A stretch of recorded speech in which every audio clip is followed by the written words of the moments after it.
Hello மக்களே, எல்லாரும் எப்படி இருக்கீங்க? நேற்று எனக்கு உடம்புக்கு முடியல, சும்மா சுத்தமாக பேசவே முடியல.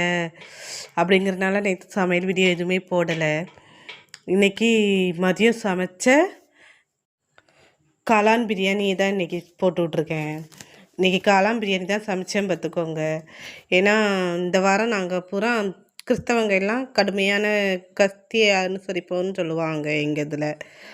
ஏன்னா இன்றைக்கி குருத்தோலை ஞாயிறு, வியாழக்கிழமை பெரிய வியாழன் அப்படி சொல்லுவோம், வெள்ளிக்கிழமை பெரிய வெள்ளி சொல்லுவோம், சனிக்கிழமை புனித சனி, அதுக்கப்புறம் அடுத்த ஞாயிறு ஈஸ்டர் அப்படின்னு அடுத்தடுத்து கொண்டாடுவோமா. அதனால இந்த வாரம் மட்டும் சில பேர் 40 நாள் சாம்பல் புதன் அன்னையிலேருந்து 40 நாள் கறி மீன் முட்டை இந்த மாதிரி சேர்க்க மாட்டாங்க. எனக்கும் அதே மாதிரி 40 நாள் இருக்கணும் அப்படின்னு ஆசையாக இருக்கும். ஆனால் என் வீட்டுக்காரங்க கேட்க மாட்டாங்க. என்ன பண்ண முடியும், அவங்களுக்கு பிடிச்சதை சமைச்சு கொடுக்கணும்ல. அதனால் சரி, போன வாரம் வரைக்கும் சிக்கன் சமைச்சாச்சு. இன்றைக்கி தான் அவர் இந்த வாரம் ஃபுல்லாக கறி மீன் முட்டை நம்ம எடுக்க வேண்டாம், காளான இந்த மாதிரி பண்ணிடு அப்படின்ட்டு அவர் சொன்னார். அதனால் சிக்கன் பிரியாணி டேஸ்ட்டில் காளான் பிரியாணி செஞ்சிருவோன்ட்டு காளான் பிரியாணி செஞ்சிட்டேன்.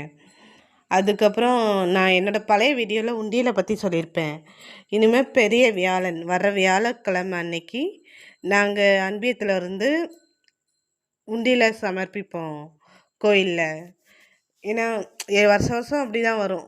ஒரு 40 நாள் சாம்பல் புதன் தொடங்கின ஒவ்வொரு வீடாக உண்டியல் கொடுப்போம். உண்டியல் கொடுத்து பெரிய வியாழன் அன்னைக்கு உண்டியலை கோயிலில் சமர்ப்பிப்போம்.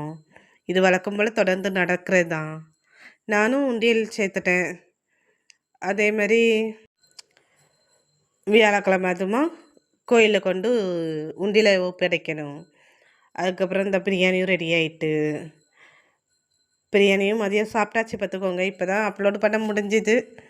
அதுக்கப்புறம் உடம்புக்கு இப்போ கொஞ்சம் பரவாயில்ல, பேச முடியுது. கொஞ்சம் மூச்சு வாங்குது, ரொம்ப இருமல் எடுக்குது. பரவாயில்ல, இன்னும் அடுத்தடுத்து இன்னும் 2 நாளில் சரியாயிடும். மக்களே, எல்லோரும் எனக்கு சப்போர்ட் பண்ணுங்கள். என்னோடய சேனலை சப்ஸ்கிரைப் பண்ணுங்கள், லைக் பண்ணுங்கள், ஷேர் பண்ணுங்கள், கமெண்ட் பண்ணுங்கள். எல்லோரும் இன்றைக்கி என்னென்ன சாப்பிட்டீங்கன்னு கமெண்ட் பண்ணுங்கள். இந்த வெயிலுக்கு நல்லா தண்ணி குடிங்க, மோர் இளநீ அந்த மாதிரி நல்லா சாப்பிடுங்க, கரும்புச்சாறு இந்த மாதிரி. இந்த வெயில்னாலே பாவம் சின்ன பிள்ளைங்களாம் நம்மளாலே தாங்க முடியல. சின்ன பிள்ளைங்களெல்லாம் நல்லா பார்த்துக்கோங்க.